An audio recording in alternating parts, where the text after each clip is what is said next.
Good evening, everyone. I'd like to welcome you to the Los Gatos Planning Commission meeting of March 10th, 2010.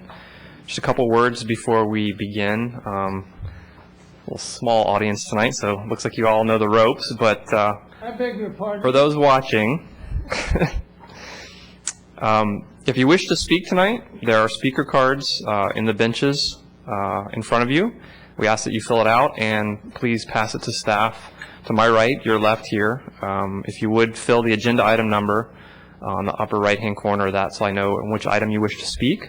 If you wish to speak on an item that is not on the agenda tonight, you can do so in verbal communications, and I ask that you indicate that on the card as well. We are the Los Gatos Planning Commission. We are a body of volunteers that have been appointed by the Town Council to make land use decisions for the town, and we welcome you tonight. So if we could get started with the roll call. Commissioner Erickson. Here. Commissioner Jensen. Here. Commissioner Sayoc is out of order. Here.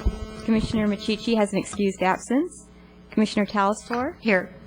Commissioner O'Donnell. Here. And Chair Bourgeois. Here. Thank you. We have a quorum. If everyone would join me for the Pledge of Allegiance.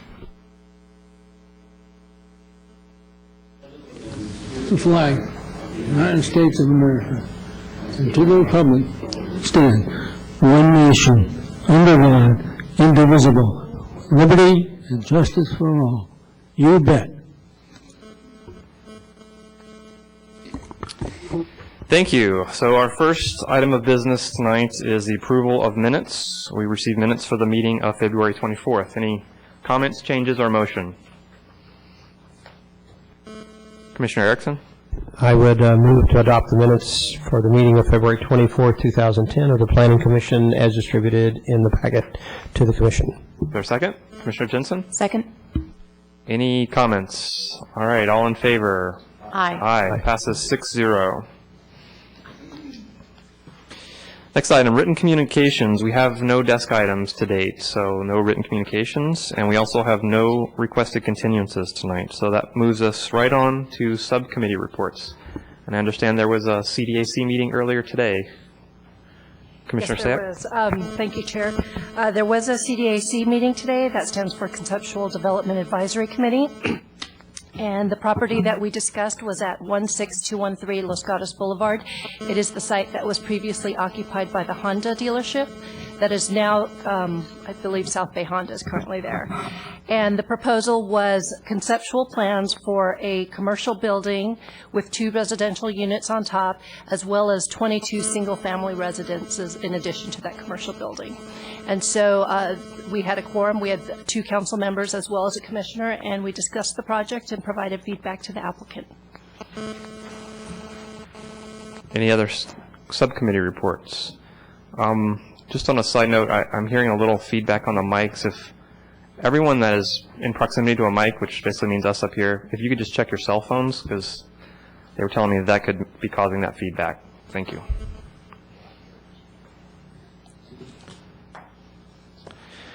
Okay, that moves us on to verbal communication. So anyone wishing to speak on an item not on the agenda, please submit a card. I have 1 card, and Mr. Ray Davis, you're up.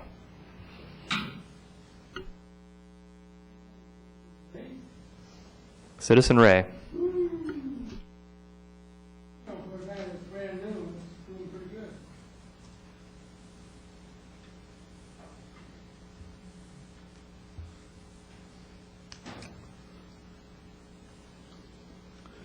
First off, I want to talk about the cement plant. For those of you that watch that Channel 7, I'm sure you can appreciate what an expose it was, okay? And what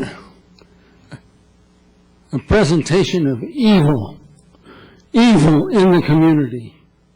As that plant operates and all its poison comes blowing right down on Los Gatos, okay? And again, if you didn't see it, you can go to www.channel7.com, okay? And when you get there on the website, use the search word Lehigh, L-E okay? www.channel7.com, search word Lehigh. Well, I look up and I see a whole new lineup. Mr. Machichi is missing. That's a shame. He's starting over at the end again. Hooray for him. And Mr. O'Donnell, starting over again next to the end. Bypass Machichi. Wow. That's heavy-duty stuff. As I said before to Mr. O'Donnell, not real sold on his presence in the Planning Commission. Don't understand what a real estate lawyer like him is doing on a public interest body, ostensibly. So, as far as I'm concerned, he's on probation. Mr. Erickson, to date, kind of a mixed bag, okay? We'll give him a C, midterm grade, C, and look to see how he ends up. And Ms. Jensen, beautiful turnaround from the General Plan Committee. I almost gave up on you at that time. What a turnaround. It's amazing to me to see the perfect public interest person that you have developed into. A perfect persona for the Planning Commission. And we get to Ms. Telefor. Again, a stalwart figure on the Planning Commission, and thank you for everything you've done for the public. And Ms. Mariko Sayak, okay? Vice Chair of the Planning Commission, come a long way. Earned it all with your honest and astute thought process. Clearly environmentally astute. Thank you, Mr. And one Davis. last word for the chairman. I think we can wait till next time to hear that. Really? So, yeah, I think so. That's your time. Thank you, sir. Okay. Save some time next time, okay? All right. So, moving right along, I have no other cards for verbal communication. If anyone else wishes to speak on an item not on the agenda, it's your last chance. Okay. Moving on to item 1. This is our consent calendar for 16231 Los Gatos Boulevard, conditional use permit U-09-028. And I do have a card from Citizen Ray. Are you wishing to pull this off of consent? Okay. We are going to hear item number 1. Ms. Bailey, do we have a staff report on that? Thank you, Chairman Bourgeois and members of the Commission. The property is located on the west side of Los Gatos Boulevard between Mitchell Avenue and Roberts Road. The site was previously occupied by South Bay Honda dealership. The existing conditional use permit permitted the repair shop as an ancillary use to the auto dealership. The operation of a vehicle repair shop without the automobile dealership is a significant departure from that permitted by the existing conditional use permit. The automobile repair provider has an existing lease on the site that expires on September 30th, 2010. Therefore, the applicant has requested a conditional use permit to allow them to continue their operation until the end of their existing lease. The application has been conditioned so that the use will expire on September 30th, 2010. And that concludes staff's presentation. Do you have any questions of staff?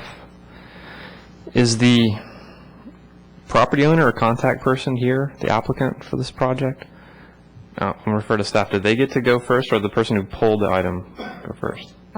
They could go first, or if they want to hear what Mr. Okay. Davis has to say. Mr. Davis, why don't you go, and then we'll let the applicant respond.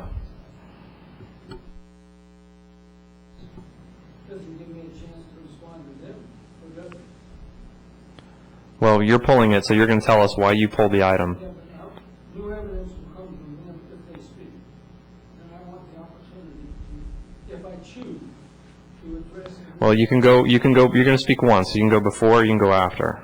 That's, yeah, we go after.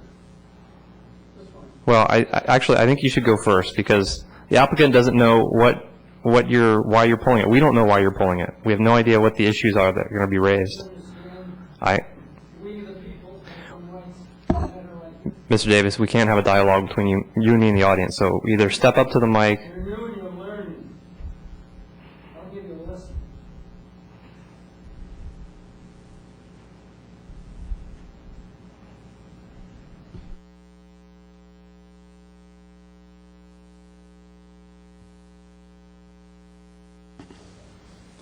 Mr. New Chairman, you got to understand that anytime the applicant presents new evidence, I have a right as a citizen to respond. It's called American democracy. And I'm going to ask you to think about that before the next meeting. But the issue at hand, who's here to represent them?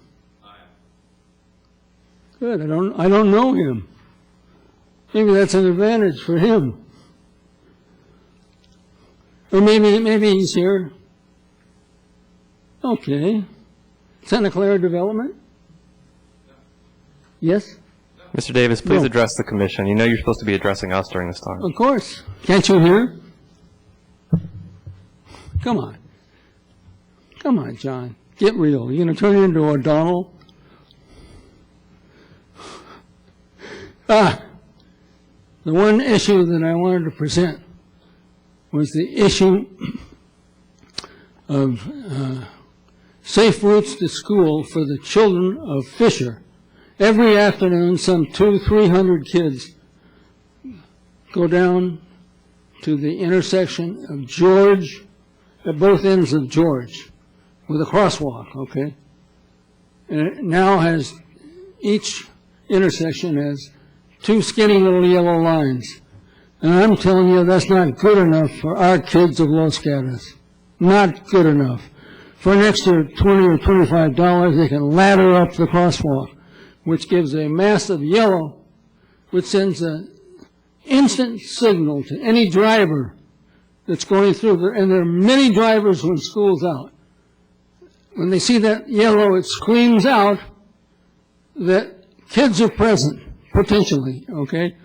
And the staff, Caperso, promised me he would ladder up those two intersections, and he has not kept his promise.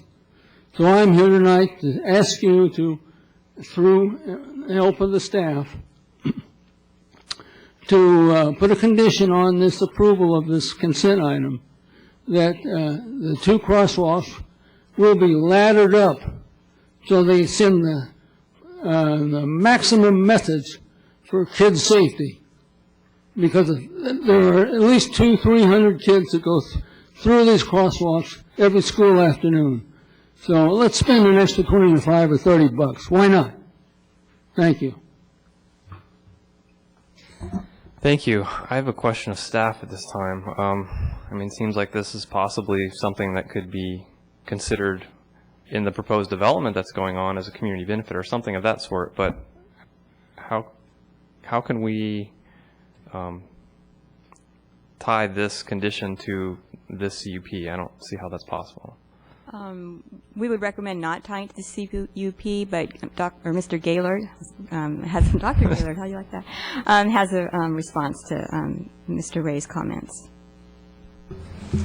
I was able to speak with Mr. Caperso and the town traffic engineer about this. The town has done improvements in the area. We did put a sidewalk in on Mitchell. We have done some striping. There are specific criteria for where we put ladder crosswalks in. I can follow up with them. I don't have the specifics of why ladder crosswalks were not installed there. We can follow up with that, but that would not be something that we would typically condition a project of this sort with.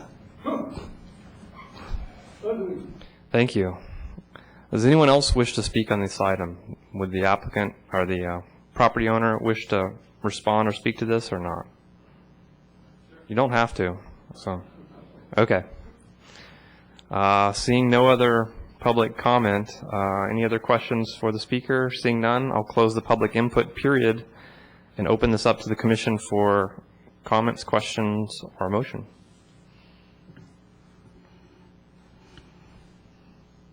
Commissioner Jensen.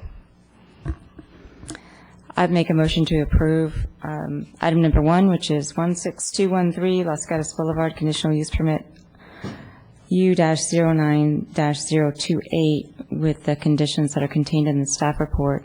I think Mr. Davis has a very legitimate concern. I think it's properly raised when and if any proposal comes before us to develop that property, as we heard in the subcommittee report from the CDAC this afternoon because obviously traffic to be generated by a project which is located by a preschool, an elementary school, a church, and a junior high school, middle school, obviously safety and traffic is a big concern. I think it's properly raised when and if a proposal comes before us to develop that further.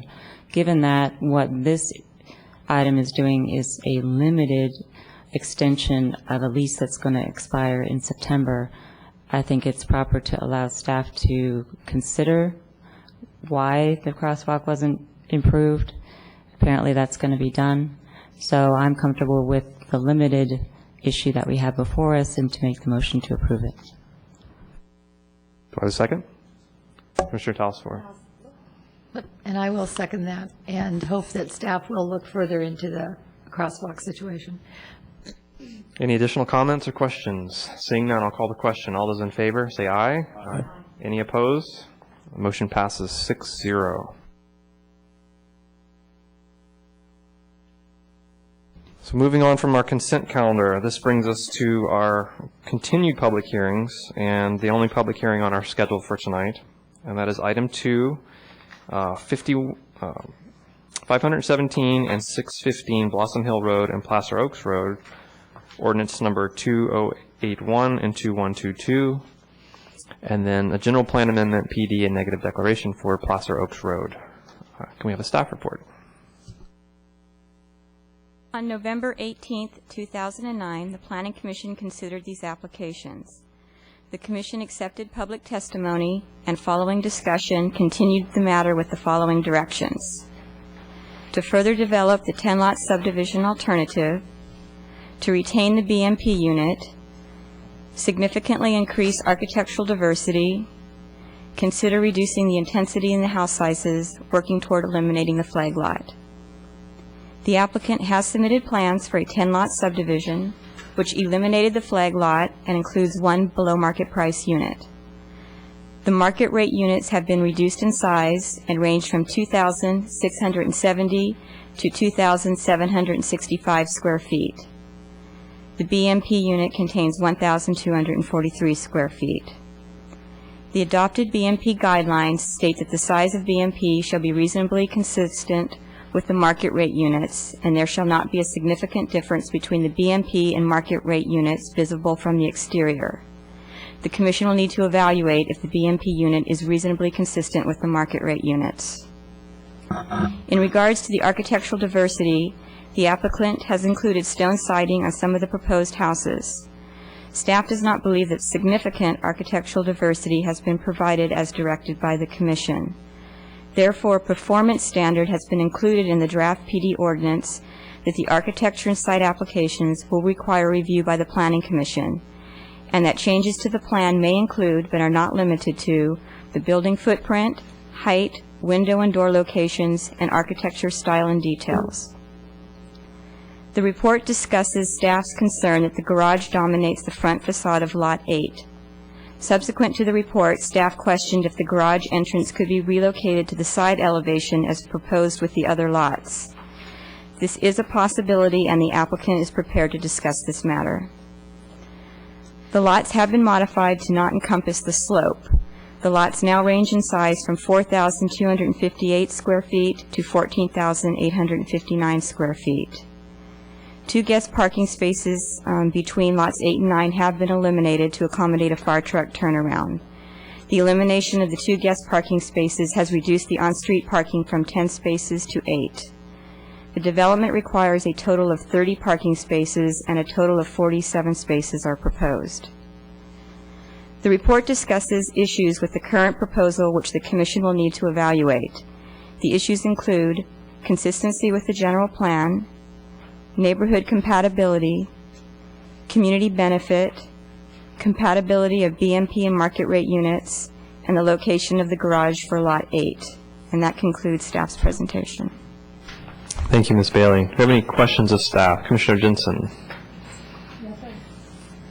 I had a question regarding the proposed performance standard that if this were to be forwarded to Town Council, that the ordinance would contain a requirement that architecture and site come back to Planning Commission. So my question, and it may be for Mr. Martello, is doesn't Town Council have discretion to change any part of what we send? So is it actually meaningful to include that, given that Town Council could decide that they don't believe that it needs to come back? That is a possibility, but staff concurs that it would need to come back because the architectural consultant will need to review these plans as well. So staff will be recommending that the architecture and site come back to the Planning Commission because there will be potentially redesigns required. Any other, Commissioner Talsfor? Switching up a bit, can we, would the Fiesta, the historic Fiesta house, can we, would you please update the commission on that? I'm confused. I thought that house, well, anyway, tell me why it's back in here in the proposal. Well, it was the It last never hearing. left. It was potentially there. It's since the house has been relocated, it's more visible, and the town has been receiving several inquiries. So we are looking at those leads. It's possible that the house could be relocated here, but there's so many other leads, it's really hard to say where the house will end up being relocated. I ask because I remember that it was one of those unanimous votes on the historic committee that house be placed in a historic context in the town. So, thank you. I'll take that as. Commissioner Jensen. I have a follow-up question on that, and this may be for the attorney. It was my understanding when we reviewed the library, the environmental impact report, that the moving of the Fiesta House was required because it was a historic resource that was significant. So in order to certify the EIR, we had to relocate that house in context or something that mimicked the context of the house. And I have a hard time believing that we would, if we were to do any of the things proposed here, add a garage, put it in this, that we would now be violating what we said we were going to do with the EIR. Well, it would turn on those facts and circumstances. To certify the EIR, the town council adopted as a mitigation measure the requirement to relocate it in a setting that would, be consistent with its use as a historic resource. We had one site, came within 5 days of moving it there, and the next site and as Ms. Bailey said, there's probably a half dozen or more people interested in it now, so that'll be evaluated and passed on by the Historic Resources Board to determine both suitability for the house and compliance with the mitigation measure. And if I could clarify, we have the option with this PD of saying that we don't think the Fiesta is appropriate in this setting and that they should move forward with the BMP two-story as proposed. Yes, you can make that recommendation to council. Okay, so that's on the table. Any other questions of staff at this time? Seeing none, I will open up the public input portion, and I will ask the applicant to come. I have a card for Mr. Roger Griffin, Cupertino Development Corporation. And anyone else who wishes to speak, please turn in your cards. Oh, thank you.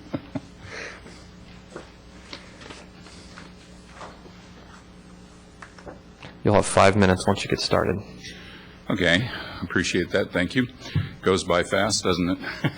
All right. Good evening, Chairman Bourgeois and members of the Planning Commission. I am Roger Griffin of Paragon Design Group here in Los Gatos, and I'm representing Cupertino Development Corporation this evening. Since our last conversation in November, we have revised the site significantly. The flag lot has been eliminated. It no longer exists. With the 10-lot layout, each of the proposed homes have been reduced in size. Plan A by nearly 500 square feet and Plan B by 275 square feet. The BMP home is retained and has more integrated application within the community. We have placed it nearer the entry instead of at the end of the street. We understand that locating the Fiesta home in a new home environment or neighborhood is not your first choice. Accordingly, we have allowed for some flexibility to provide either a newly constructed BMP home or to move the Fiesta home to this site as a BMP. We've indicated the outline of the Fiesta home in a dashed line. The hard line is the new BMP proposed. Staff has indicated concern for attaching the garage to the Fiesta home. Space on the lot is provided for a one-car detached garage to be located in the rear of the lot. With regard to increasing the architectural diversity, we hear and understand your request to provide significant changes to both the plans and the exteriors. We are prepared to fully respond and address your concerns on this subject during the ANS processing. At the 2 previous meetings, we have indicated to you that instead of simply submitting to the DRC for ANS, we are prepared to bring the designs before you for your review. We are repeating this commitment again and ask that we receive your positive recommendation for the land use at this time. Our client is fully prepared to revise the homes to meet your concerns as to the architectural diversity and to conform to your performance standards when they know that the land use of the PD is settled. We continue to commit a $15,000 amount to a traffic calming project of the town's choice. This amount was not arrived at arbitrarily. Instead, we spoke with the town's traffic engineer, and as the first item on the list of upcoming and undone traffic calming projects, the budgeted amount was $15,000. In summary, we responded in a very positive way to your direction from last November. There is no flag lot. The BMP home is retained with flexibility for accommodating the Fiesta home. The 10-lot subdivision has been further developed. Home sizes have been reduced. $15,000 continues to be provided for neighborhood traffic calming. And we are committed to accommodate your performance standards for the architectural diversity during the ANS process. We believe that this project, as proposed, is of proper scale and one that is entirely compatible with the existing neighborhood of single-family homes. We respectfully request that you forward this application with a positive land use recommendation to the Town Council. I thank you, and my client and I are available for questions. Thank you, Mr. Griffin. Do we have any questions of the applicant at this time? Commissioner O'Donnell. One question I had related to the size of the proposed BMP, because one of the things that we're supposed to look at, I think, is the relative size of the BMP unit as compared to the rest of the units, so as not to stigmatize the BMP unit. I'm not making any judgments now, but what I am wondering is what kind of flexibility, if at all, you have on that lot should the Planning Commission, for example, think that the proposed house is too small. We are prepared to accommodate that concern with a revised design at the ANS process, and we would be enhancing the visual impact of that home to be more compatible with the rest of the homes proposed on the site, as they would be accommodated to the performance standards at the ANS process. Commissioner Sayak. As a follow-up to that question, again, understanding that the architectural details, you are requesting that we defer that to ANS. But again, Lot 2, where the BMP would be located, in your opinion, the lot size and configuration, would a house comparable with the market rate house in terms of square footage fit in that proposed lot? We do have the physical space to do that, to accommodate that, yes. Okay, thank you.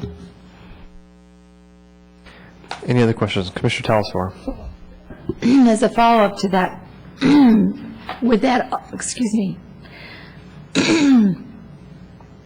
would that alter the garage then, or change the configuration of the parking? Well, I think we're open to that. It's not that there's,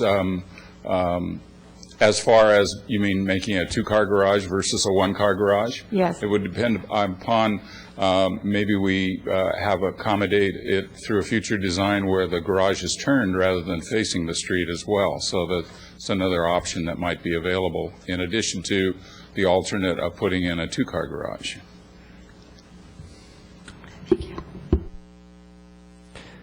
Any other questions? If not, I have one. I have a question about the revisions to the sound wall. So it's stepped now, so there's offsets. If you could explain that a little bit. There's a 1-foot change in elevation. At the time that we came in November, the exact engineering of the pad heights was not completely worked out from drainage for the site. After fully investigating the ability to drain the site and positive to the roadway for overflow, we did raise those pads about anywhere from 6 inches to about 10 inches. So we did accommodate the 12-foot height above those pads by raising the wall 12 inches for up to about lot number 7. Okay, thank you. If no other questions, I'll turn this over to the public, and you can come back and rebut at the end. You bet.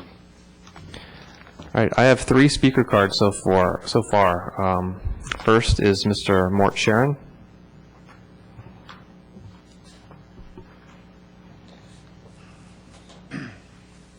Hello, my name is Mort Sharon, and I live at 16996 Frank Avenue.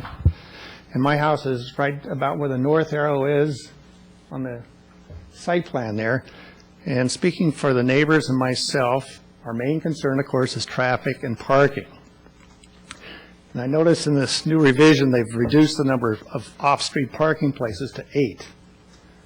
And we want to be sure that we get back up to the 10 number, because that's kind of what's been approved in prior developments here in Los Gatos. And my reference is the planned developments at Roberts and Blossom Hill. And there's two projects, and they each have 1 off-street parking per unit. And I think that's critical here as well, because of the increased traffic and just the fact that people could park their cars up on our street where we've never had to deal with this before. And that's essentially my main concern. All right, thank you. Does anybody have any questions for Mr. Sharon? All right, thank you. Citizen Ray, you're up next.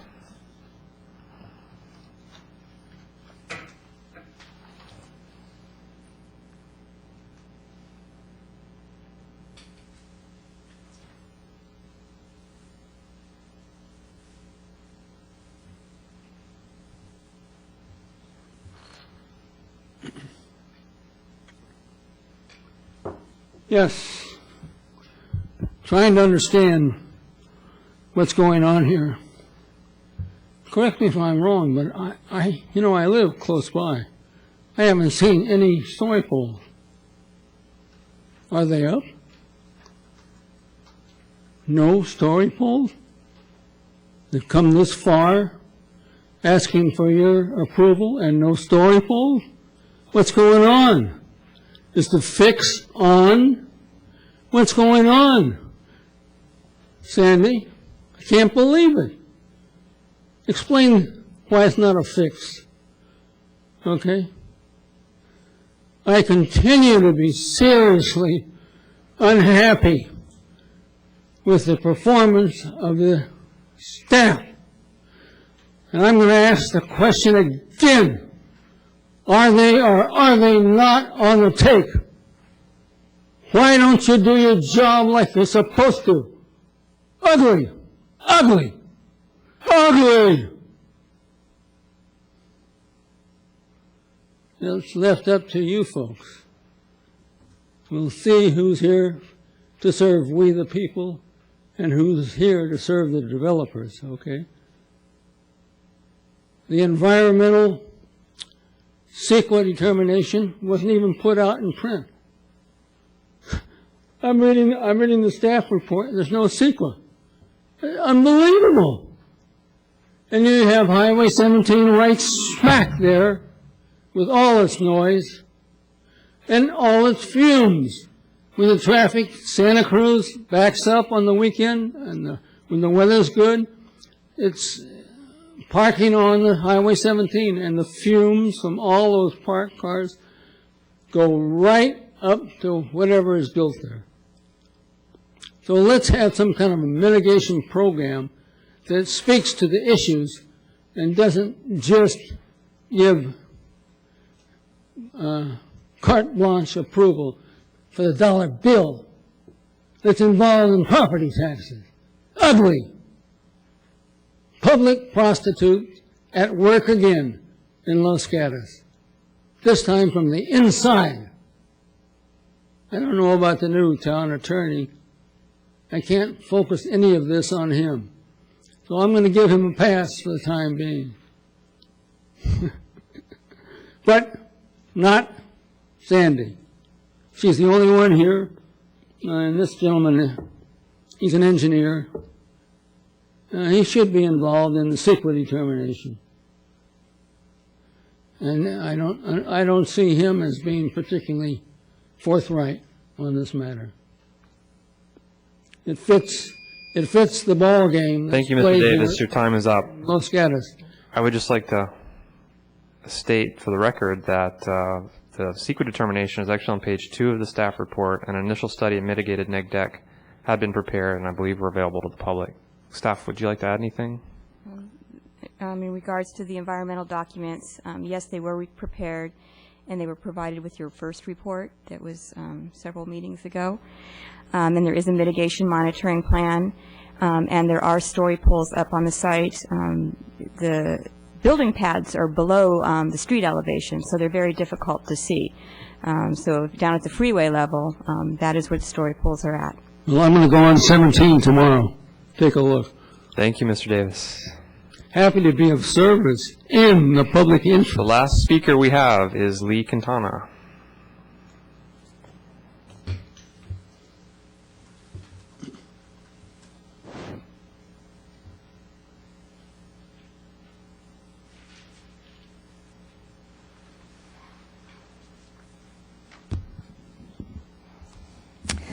Lee Quintana, 5 Palm Avenue. Gee, I don't know where to start. I don't feel that this is really ready for a recommendation to the council. I think that this would be an excellent project to ask for a study session to look at some conceptual site plans that might better fit the site. From reading the staff report, I expected much bigger changes in the site plan. Well, I think it was a huge improvement to include the upslope area into common area rather than individual lots. It had negative consequences in that the walkway area has been reduced and is still within a private lot, and the fire turnaround has been reduced, making the street look more like an alley without any real focus or opening. In terms of the findings that you need to make, as I mentioned at the last meeting, I don't think you can make the findings that the plan is consistent with the current housing element. I think that the proposed density is a realistic one and essentially is consistent with the general plan. However, the density is a range, and it could be anywhere from 0 to 5 per acre, and I think that needs to be looked at more closely. This is a very constrained site with the slope, with the noise, etc. I don't think you can make the finding that this is consistent with the zoning code with respect to the PD. I don't believe it is a good example of excellence in design, either site planning or architecture. In fact, you've already stated that you want to see different architecture. I don't see how you can approve conceptually a design for architecture that you've already stated you're not happy with and that needs major revision. The PD doesn't clearly set standards as to height, size, setbacks for each individual lot. There's just so much flexibility that it's almost the same as not having a PD, really. I think there's an issue about livability. Noise is really an issue, and if this is approved, I think under PD zoning, you have the prerogative of requesting mitigation that is in excess of what the noise consultant requested for the minimum amount that's required by the state. I think you could do that in several ways, if I might Just finish that thought. finish that thought, by increasing the sound transmission, forget what the C stands for, rating of the windows, especially in the second floor. Have units that don't have second floors, so bedrooms aren't exposed to that higher level, and use better insulation in the walls, possibly 2x6 or more, which would also increase the energy. And lastly, on that, there is a new product I heard about, which is a sound wall particle board that also helps stop the transmission Thank of you. sound. We have any questions for Ms. Quintana? Seeing none, thank you. Would anyone else from the public like to speak on this issue? This is your last chance. All right, we're going to let the applicant come back up. You have rebuttal time if you'd like to make some closing remarks or address anything you've heard from the public. Right. In addition to the street parking, that we have a minimum of on the all but the BMP, where we have 3 parking spaces shown, we have at a minimum of 4 on the other lots, including garage and driveway apron. In addition, some of the longer driveways have additional parking that could be put in there in the event of a party or a special occasion in that regard. We did put up story poles, and we presented photos to the staff. They have those on record of the story poles that we put up. We believe that that we have presented conceptual studies. We presented options the last time, and we would respectfully ask for a decision on this project tonight. Thank you. All right, Commission, any questions of the applicant at this time? Commissioner Sayak. There were 2 issues that were raised during the public hearing. The first with regard to the walkway, and I didn't catch it, but it does go through a private lot. It's lot 9. Is that something, I guess, how common is it where a common pathway would go through someone's lots? Well, we're not fencing that area off, so it's not going through the private area of that particular parcel. It would be through the side that is exposed to the public there, and fencing with the courtyard and such is pulled away from that, so that it still has the space fully open between the homes. It would be an easement granted across the property. I see. Okay. And then the second question I have, Ms. Quintana had suggested a couple of items for sound attenuation mitigation. And unfortunately, I don't have your, I guess your sound engineer's report.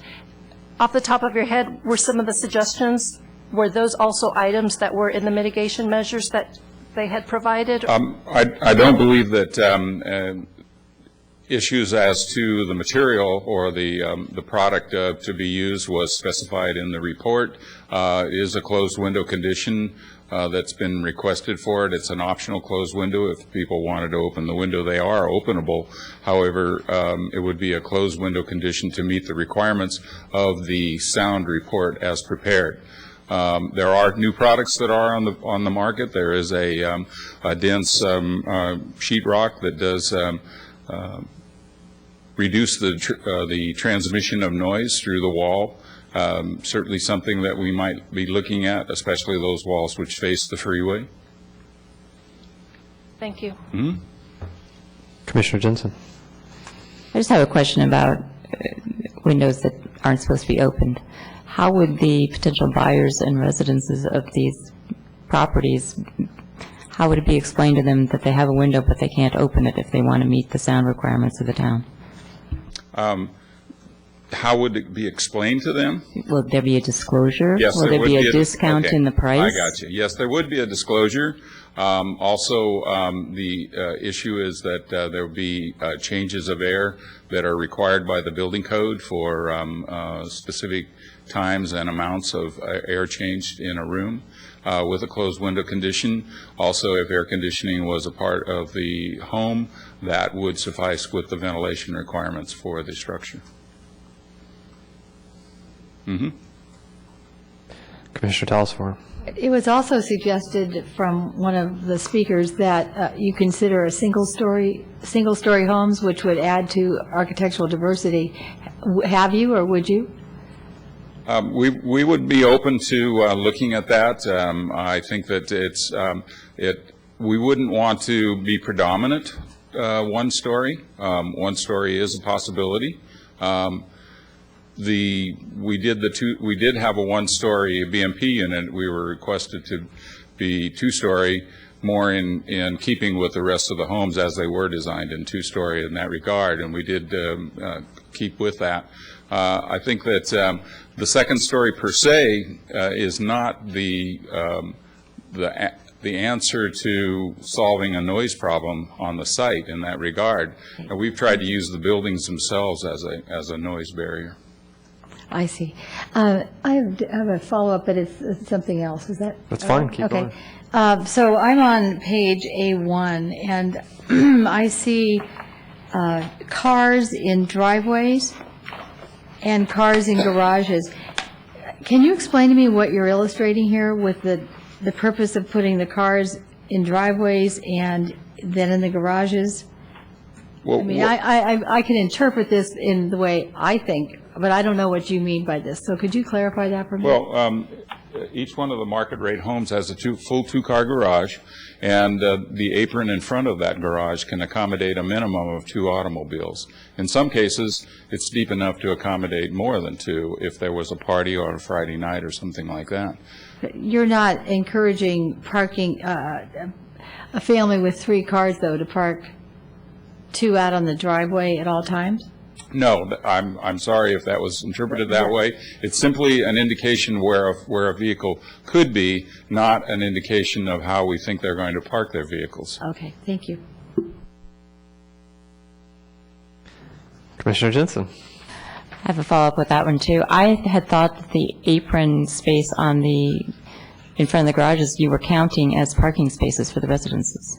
Yes, it is available in the overall parking scheme, but it's not intended to be their primary parking space. Yeah, but you're saying that there's 4 parking spaces for that residence, right? 2 in the garage and 2 A minimum of 4. Okay, so you're counting that as your parking requirement? Correct. Thank you. Any other questions? Commissioner O'Donnell. I just want to follow up that, but it's more a question, Ms. Bailey. When you gave us the number of parking spaces as compared to the requirements, what I've just heard here is the 4 spaces, 2 in the driveway and 2 in the garage, somehow counted. Did you count those to arrive at the number that you gave us earlier? Yes, the tandem spaces were counted, and typically tandem spaces are used for guest parking, not for the required parking for the house. So then there are, what, 8? One of the comments was there were 8 street parking spaces that were allocated. I've heard you could park more, but you counted 8 then on the street? There are 8 on-street parking spaces. And the balance of the parking really is on the private property of the homeowner? Correct. And the comment that more cars than simply these cutouts could be parked on the street, has anybody analyzed that? I don't believe it was the street. I believe it was in the driveways. There's some driveways that can accommodate more tandem spaces. Okay, so that as far as you're concerned, there is no additional parking on the street? The plans show only 8 parking spaces on the street. Okay, thank you. My question to you then would be, is that correct? That is correct. All right, thank you very much. Any further questions? Okay, I'm going to close the public input portion of the hearing. Thank you, sir. And I will look to my commission for comments, questions of staff, motion. Commissioner Sayak. Actually, I do have several comments, but first I'd like to start with questions to staff. The first, just as more confirmation, community benefit, the $15,000 that will be allocated, my understanding is that could be allocated to the immediate neighborhood if the immediate neighborhood chooses to take it? Yes, they would have to apply for it, and then there would be a process that would need to go through to see if it qualifies for traffic calming measures. Okay. Okay. And then two more with regard to compliance of findings. The first is, could you, again, I know you've done it at the previous meeting, but talking about compliance with the current existing housing element.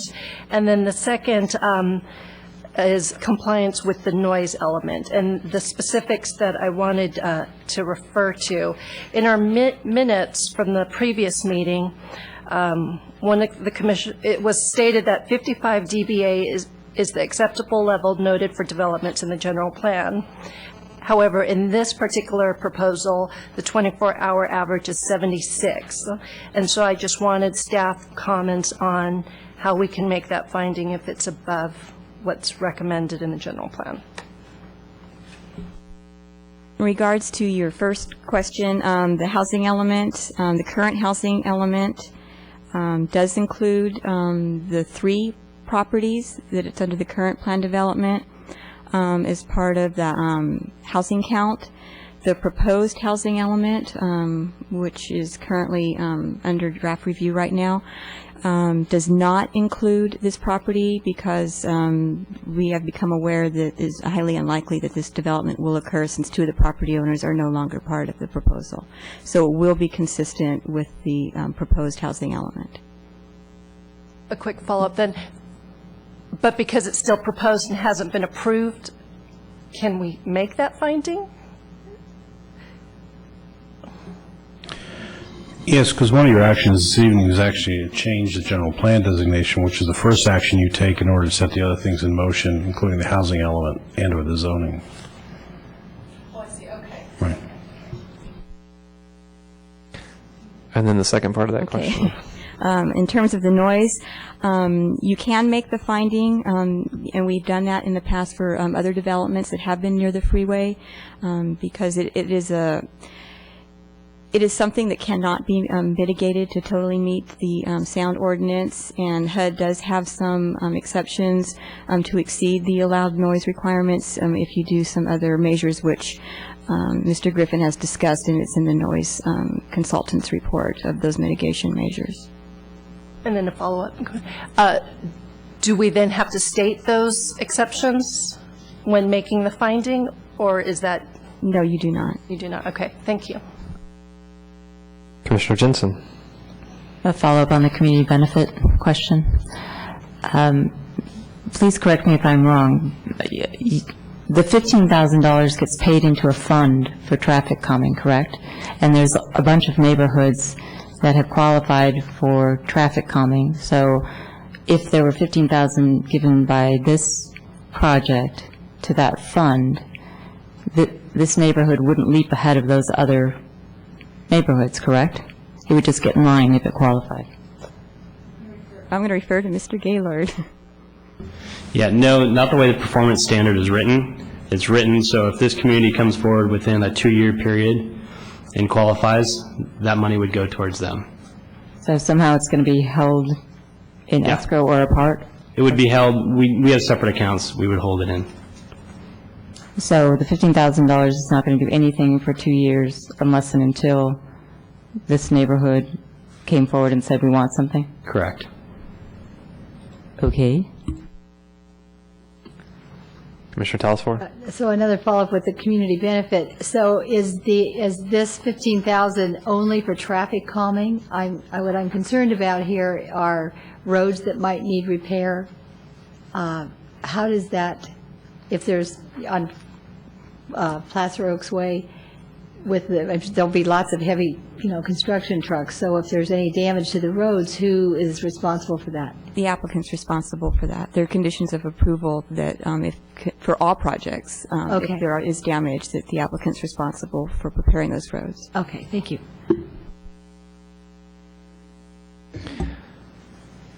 No additional comments or questions at this time. Okay, go ahead, Commissioner Don.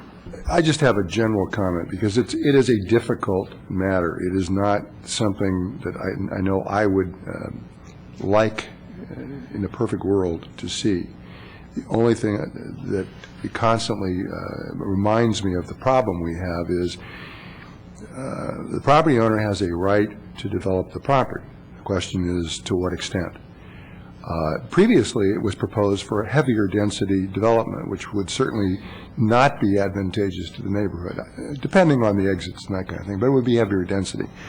This proposal, the density really isn't that bad. And on the parking issues, you know, I've walked down that hill, and anybody who wants to park up that hill so they can go to a party down below will certainly be sober when they go home. So it's not a real convenient place to park.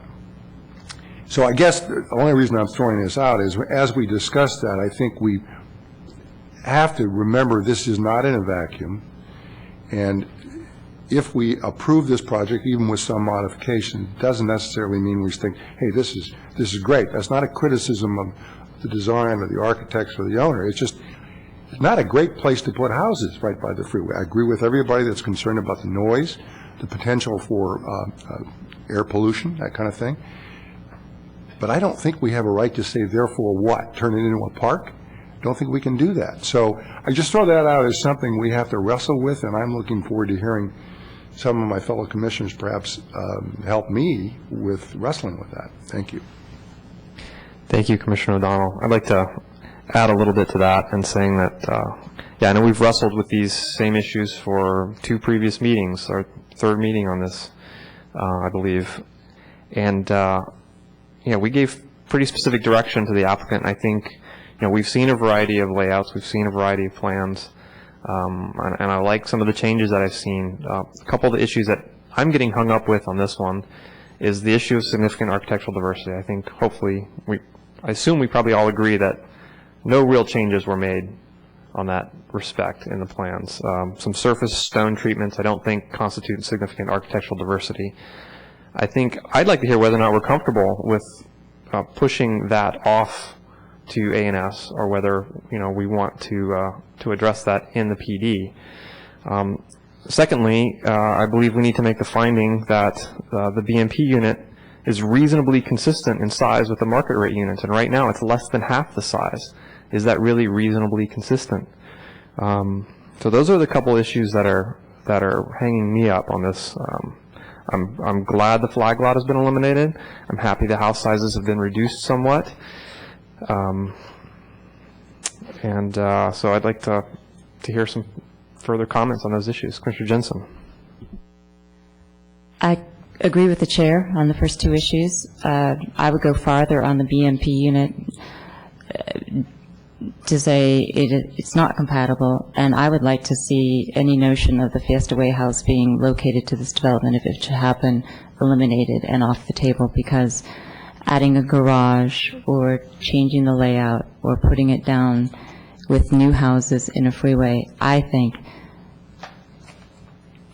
I'm not going to say my really strong language, but I don't think it at all comports with what we said we were going to do in the EIR, and I think we would,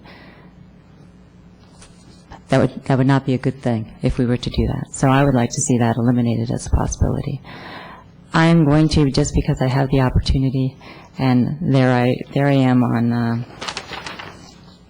page 7 of your reports at the top, quote, a comment was raised by one of the commissioners regarding the nexus. That would be me. This is my issue about a nexus. I believe there needs to be a nexus between a community benefit offered and the impact created by the development that requires a community benefit. So to pay into a fund that does not benefit what you are impacting, to me, I don't see that qualifies. And I think saying, well, it's been done before, previous approvals that I think were not justified do not make good policy or warrant another approval that should be made. So I have a problem with that, particularly since what we're proposing here is we're not even giving the money to be used by the town. We're holding in abeyance and making it a burden on the neighborhood to come forward and say, we want this benefit. It should be a burden on the developer. So I have a real problem with that. Thank you, Commissioner O'Donnell. I'd like to comment on those issues. As far as the architectural site approval is concerned, what I've heard this evening is that were we to approve the project as now proposed, we would not be approving the design, even to the extent of the size of the BMP unit. That's what I specifically asked. So the real question is, why would we do that? And I think the reason I think we might do that is I think this is, the third meeting on this or something. I think it is likely that you're going to focus the developer's attention if they feel they've at least overcome the first hurdle. They can't do anything until they get the architectural site approval. So I don't think, and I may be missing this, I don't think we're giving up that right. I specifically asked, for example, could we make the BMP unit larger? And the answer from the applicant was yes. Another commissioner asked about the number of parking spots, and again the answer was yes, that's a possibility. So granted, it wouldn't be solved this evening, but it'd be a lot easier for me to look at better detailed plans in light of our concerns. So I think the ASA condition here is very helpful to us.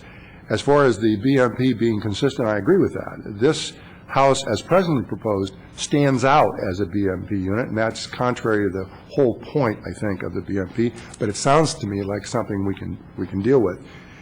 As far as the Fiesta House is concerned, we don't have a proposal to put the Fiesta House there. Talk about architectural site approval. It isn't before us, but we can certainly say we don't like it because it is mentioned in the report. But I don't consider our approval of this project in any way approving moving the Fiesta House there. And then I just can't resist on the Nexus issue. It seems to me Nexus relates to a different question. If a tax has a nexus to what you're trying to do, but if the community benefit is a community benefit as opposed to a project benefit, then the nexus is it a community benefit? And the fact that it may be put into account for 2 years and draw interest to allow a particular segment of that community to have access to that money, that doesn't offend my sense of fairness. And finally, obviously $15,000, notwithstanding earlier comments about what it costs to do traffic work, isn't really going to do a lot of traffic work. This is as near as I can tell, it's a voluntary step by the developer. The developer will be in no position to challenge Nexus, since it's the developer's proposal. So the only one who could challenge the Nexus here certainly are the commissioners. And if they don't want to receive the $15,000 or they want a different condition, then let's talk about what the different community benefit should be. I think we could say we don't like this community benefit, and therefore let's do something else. But to simply say I don't see the nexus, I don't think advances where we want to go this evening. So thank you. Thank you, Commissioner O'Donnell. Commissioner Erickson. I'll try not to repeat what other commissioners have said in the interest of time. Yes, it seems to me that in general they have come back and responded positively to most of the issues that are significant to the action that's before us tonight. And I guess so they've removed the flag lot, they've reduced the proposed density, have a better layout in my judgment. It seems like to me that the architectural site, requiring the architectural site application to come back before the commission as a performance standard is the appropriate way to address the architectural diversity, and I think everyone's been pretty clear about our concern in those regards. And I guess my remaining concerns would be about whether the BMP unit was reasonably consistent or whether it's as presently proposed, or whether that can be considered during the architectural site application, or more appropriately considered during that period of time. And I guess it's not completely clear to me about the noise issue and whether they've done reasonably what they can do to mitigate against that, or whether we have a basis to grant an exception to what would be the normal standard. Was that a question of staff on that last one, or was that just a general comment? I guess it's both a comment and a question of the staff and the commission, or something that we're considering. I mean, it's not clear to me upon what basis that we would we would conclude with that finding. In other words, what basis could we accept a higher noise level than would be the standard? And is that a different question than Commissioner Sayoc asked? No. Okay. No, sorry. Yeah, I mean, the fact that we have the fact that one has in the past isn't necessarily, I mean, there needs to be some basis upon which to accept it in this particular instance, and knowing what the basis was in the past would be helpful to see whether that particular basis would apply in this situation. Commissioner O'Donnell, did you want to? Just to see if I understand the question, because to say, was that asked before, the problem I had with the answer before was, the question really is it a rule, or is it something we're bound by, i.e. the 55 dBA? What I heard was no, we're not. We need some clarification on, if we were bound by the 55, well, then how do we vary that? If instead it is not something that is binding, but rather it is the desired dBA level for the community, and then I think all of us could use some discussion of, well, when do you vary that? And so when I heard that when it's by a freeway, hey, 55 doesn't work, it doesn't really answer the question. When do you get to say they just have to do the best they can? I mean, obviously, at some point, if it's like being next to a rock band, I don't think that's a good idea. So could you give me some amplification? That may be the wrong word. Could you give me some clarification on when we can vary? We were just talking, we were whispering, though, staying below the 55 dB. Now, I think, remember, this is general planned for housing. And knowing that, you know that it's housing is going to be next to the freeway. And oddly enough, when they do noise studies and when they do noise standards, they presume windows are closed, whether it's your house or next to the freeway. But to answer your question, there's no specific direction. It's already been determined by, presumably, this planning commission in the past and the town council, this is an appropriate place for housing. Then when the housing comes in, that particular standard is applied and looked at. So, I mean, it's hard to be more definite than that. In other words, if you use different housing product styles, you might be able to attenuate the noise differently. But that will be something that's looked at in the performance standards when the project comes in, both from a placement of the house and subdivision standpoint, footprint of the house, as well as the design of the house and materials used. Well, just to follow up on that 1 second. It occurs to me, if you tell a policeman it's a 25 zone, but I'm really going 50 because of some reason or other, you're not going to get anywhere. But what I hear you telling me is the 55 dBA is not like a 25 mile an hour speed limit. It is a consideration. It is a desired result. That's what I don't understand. Is that what we're saying? It's or a goal. Are you saying it is a rule that we must find facts to accept ourselves from? It's basically a goal. You know, that is a goal. If you can design around the goal at a freeway, it's pretty much accepted. You cannot design around. You can't eliminate the goal. But even if it was closer, if you could eliminate it with walls and windows, it's on a closed window design, and we know people open their windows, and people go in the backyard too. So, but it is a goal. A noise standard in this context is a goal. Commissioner Erickson. Just to follow up, it would seem to me, understanding the goal issue, it would seem to me, given if we were to adopt it with the information that's in, there wouldn't be any responsibility of the developer to get the dBs below 76, though necessarily, because in fact that's what the noise study has said the noise level is going to be, the predicted noise level is going to be, right? And so therefore if we move forward with a recommendation, one would be de facto saying it's okay not to get it below 76, even though the goal may have been some number that's lower. I'm going to defer to Sandy on that question. Thank you. Maybe I can help this a little bit. I would recommend doing a performance standard to the draft PD ordinance, that the applicant look at the additional construction methods to reduce the dBA, because as was just commented on, living or being next to a freeway, you will not be able to meet the goals of the town. But there potentially are materials that can be evaluated, and that's more at the construction stage, so we could require the applicant to do that at the building permit stage, to look at those alternative building materials. Yeah, Commissioner Sayak. A question with regard to that. Could we, when the project comes back for A&S, they have to specify windows, architectural details, things of that nature.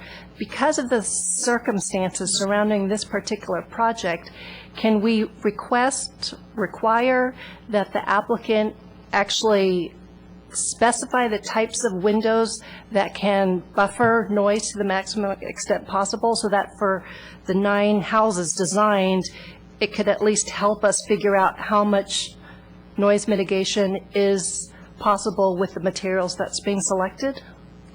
We can look at materials, but we cannot be product specific, and that's where it becomes a problem, because we cannot condition projects to use a certain brand or something like that. We go through that a lot with the Historic Preservation Committee when we look at certain window styles or whatever.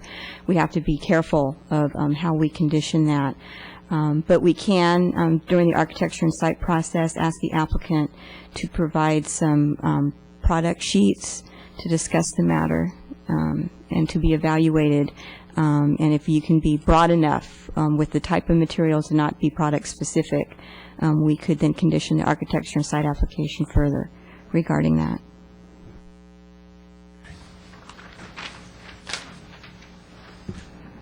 All right. Any additional comments or questions?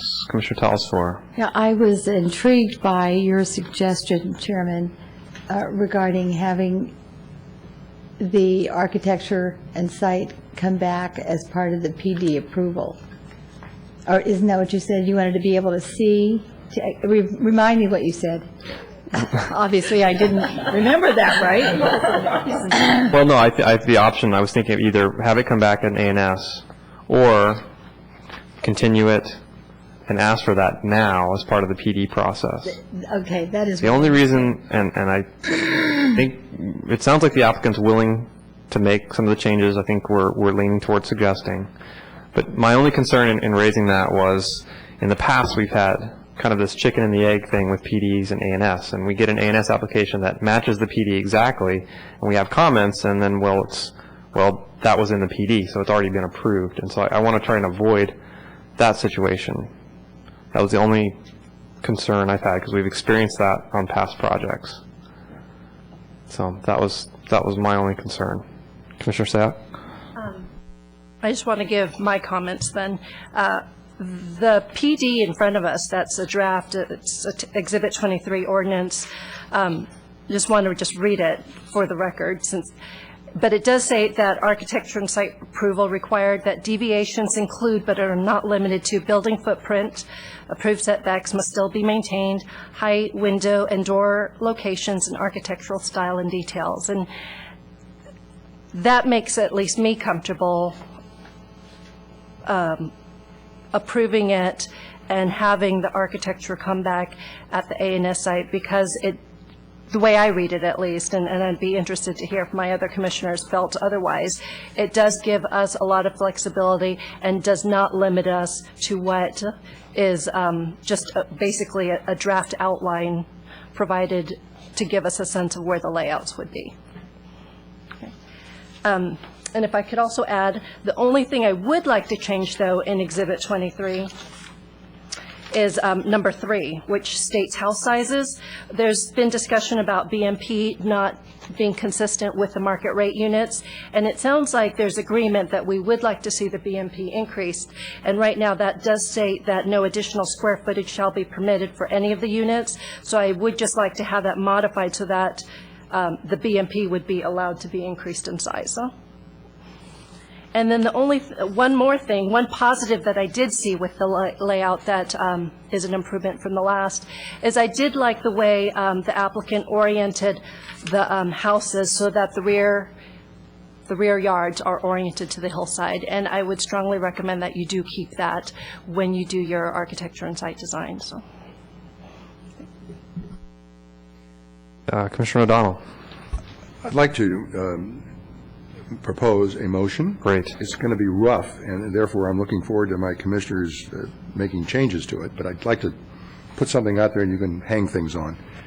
So I'm going to make the following motions. There are, as I understand it, essentially four motions that we ought to be making. And I'll make the motions, and then I'll talk about the findings, and I'll talk about the refinements.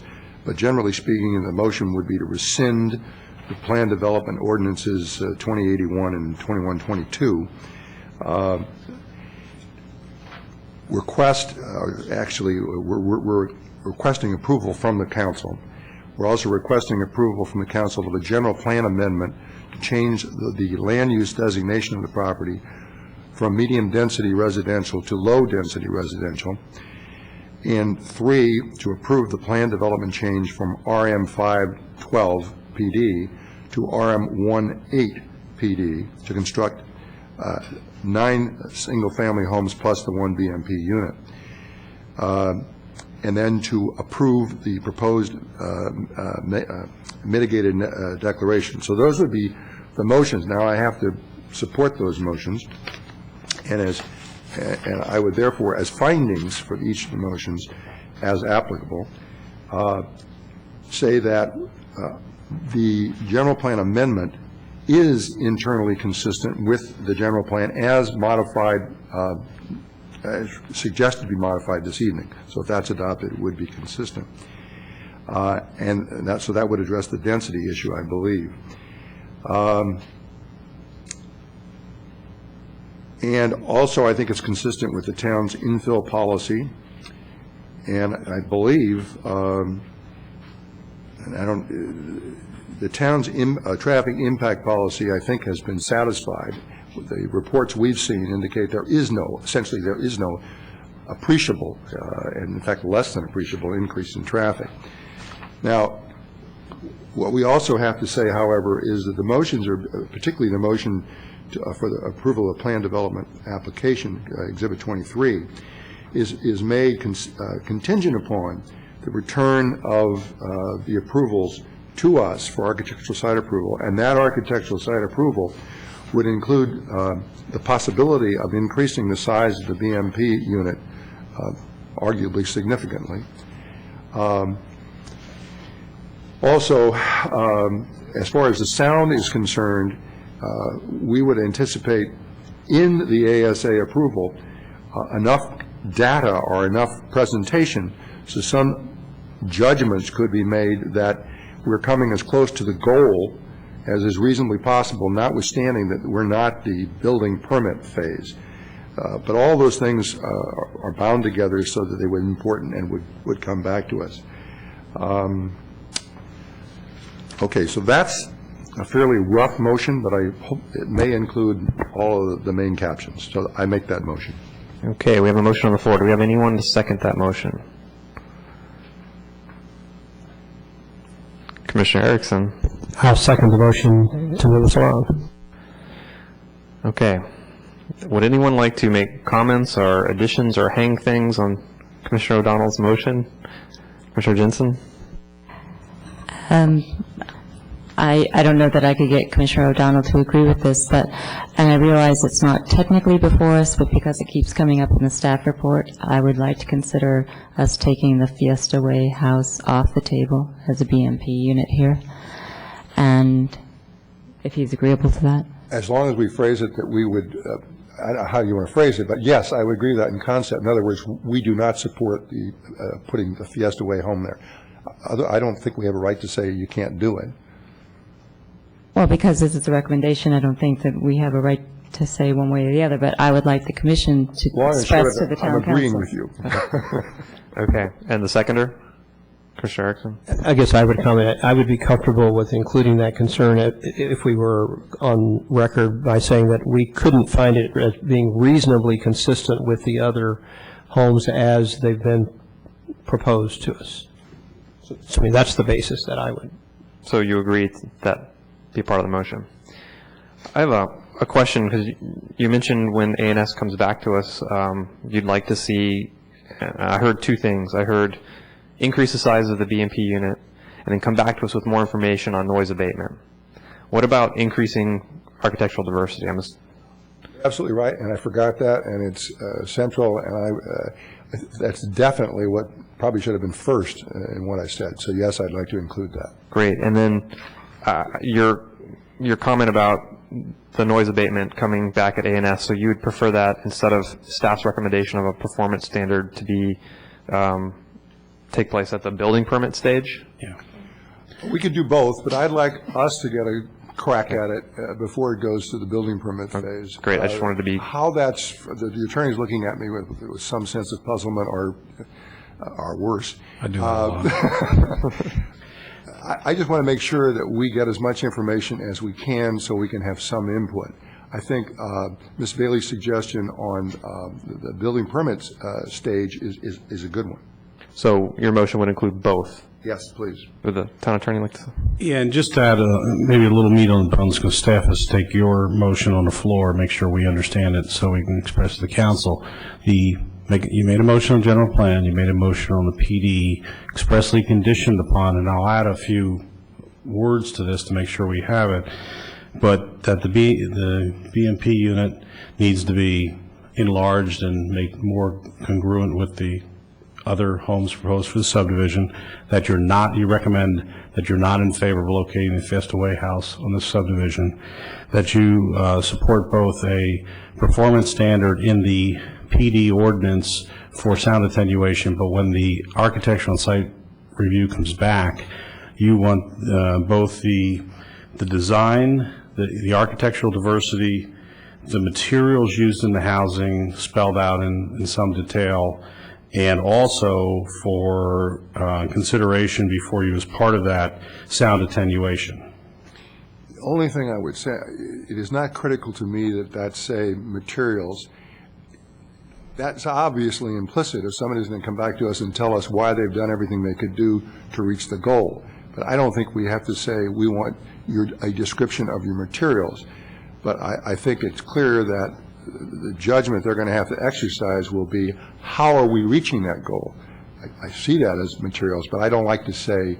And I actually added the word materials because something the chair said about architectural, but that's up to you. In other words, I was using materials more in the broader sense. I'd rather use the general term. They will, in their presentation to us on architectural site approval, they will present facts and evidence to us as to what they've done to reach the goal of the lower DBA.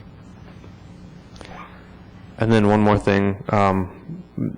I think Commissioner Sack had a good point about changing that one condition 3. I'm assuming that would be part of the motion if we're asking them to increase the size of the BMP unit. Absolutely. Yeah. So, Commissioner Erickson. I'd like to ask a question about that. At what point does the size of the BMP unit get to be so large that it no longer, from a cost standpoint, will actually be a below market price home? That's a question, and then I don't know how to answer that question, but at some point it may not be below market if it needs to be, I mean, in actual cost. Right.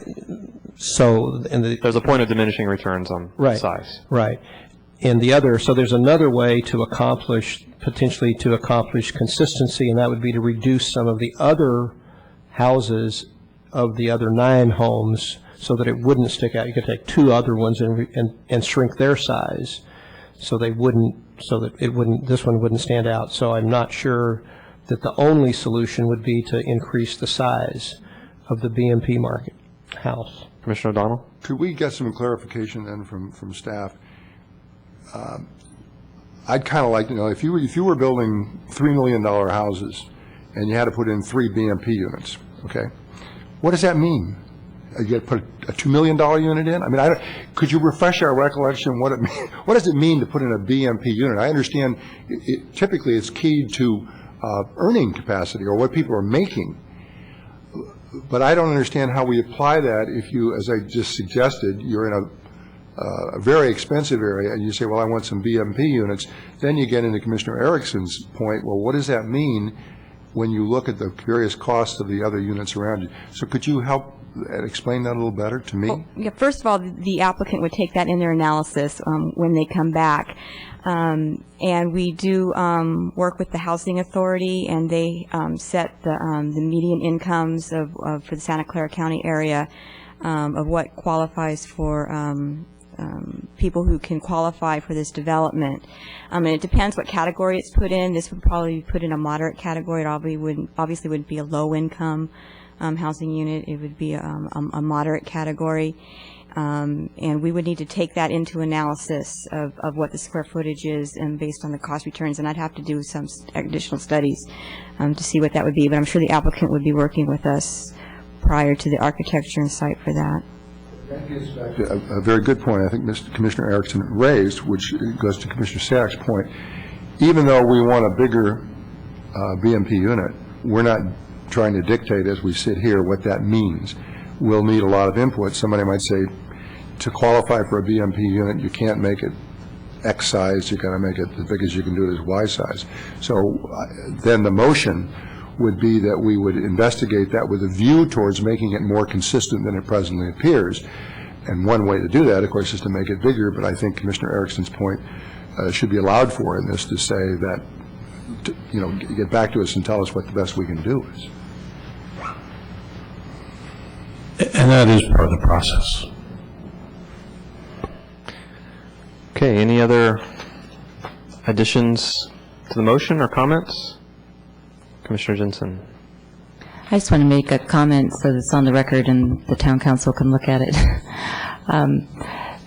I would be supporting this motion for one reason only, because it is my understanding that it is entirely limited at this point to rescinding the current zoning and the current PD, allowing for a higher density development in this area, and reducing it to a different zoning with the lower density. I am only considering that.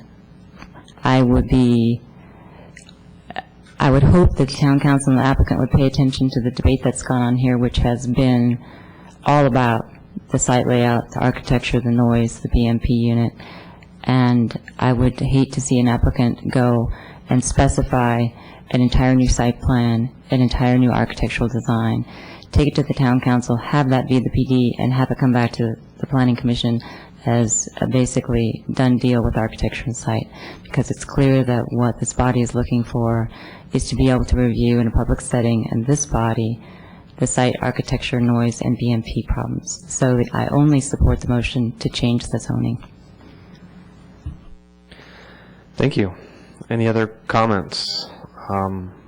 Commissioner Jensen, I appreciate those comments, because I think that gets to my concern too about the pushing off our concerns about architecture to A&S, and so I concur with that, and I'm going to be supporting the motion for similar reasons. Commissioner Talsford, do you want to say something? I only want to say that I would agree with both you and Commissioner Jensen about the architectural diversity, and I think we did hear the applicant say tonight he would look at more than just two-story homes as being included in this, so thank you. That's why I would support it. So. Okay, seeing no other comments, I'm going to call the question. All those in favor of the motion, say aye. Aye. Anyone opposed? No. Passes 6-0 with Commissioner Michichi excused. This matter will be forwarded to town council. There will be new public notices for this meeting. Thank you. Moving on. We have no new public hearings, no continued other business, so we're on to new other business. Do we have any reports from the community development? Yes, I would like to inform you, which you probably already know, about the council's action regarding the personal service business at 23 West Main Street. That was appealed. The council heard the matter on March 1st. They did grant the appeal. However, the condition regarding the number of stations was modified. It was increased from 7 stations to 10 stations. And those stations were made specific on uses, allowing 8 hairstylists, 1 nail, and 1 skin station. And the other item is, as you all know, the draft general plan and EIR are out for the public review. They are available online at the town's general plan website, and the comment period will end on April 26th. Thank you. Any commission matters? I have one quick one, and it's related to the our special planning commission hearing on the general plan EIR. Given the importance of that document and that meeting, and the fact that it's on July 7th and the 5th, I believe, is a holiday, I just want to do a quick poll to make sure we're going to have a quorum. Do people know if they have vacation plans with that Monday being a holiday? Unfortunately, I already know I'm out of town. Okay. Is anyone else? Probably also. I'm out of town. May well be. So we're down to 4 if Phil can be here. So that's not ideal. It would be great, obviously, to have the entire commission on something so important. So,